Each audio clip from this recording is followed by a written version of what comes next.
টিচারদের খুবই পছন্দের একটা এমসিকিউ এটা, এমনকি এটা এমআইএসটির 26 সালের অ্যাডমিশন টেস্টেও আসছে। তো এখানে বলছে জেনন ডাইফ্লোরাইডের সংকরায়ন কি আর হচ্ছে অণুর আকৃতি।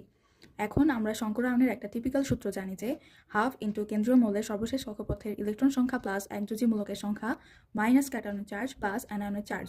এখানে জেনন হচ্ছে কেন্দ্রীয় মৌল, আর এটার সর্বশেষ কক্ষপথের ইলেকট্রন সংখ্যা হবে 8, কারণ এটা একটা নিষ্ক্রিয় মৌল। আর কেন্দ্রীয় মৌল কিভাবে শনাক্ত করে এটা আশা করি তোমরা সবাই জানো, যার জারণ সংখ্যা বেশি সেই হচ্ছে কেন্দ্রীয় মৌল। তাই এখানে হবে হাফ ইন্টু সর্বশেষ কক্ষপথের ইলেকট্রন সংখ্যা হচ্ছে 8 প্লাস একযোজী মূলক হচ্ছে ফ্লোরিন, দুইটা আছে তাই প্লাস হবে 2, তাহলে equals to half into 10 equals to 5। এখন 5 থাকলে আমরা জানি কি হয়, sp3d। এখন আমাদের বইয়ের যে ছক আছে সেই ছক অনুযায়ী এটার আকৃতি হওয়ার কথা ত্রিকোণাকার দ্বিপিরামিডীয়, কিন্তু এটার আকৃতি হবে সরল রৈখিক।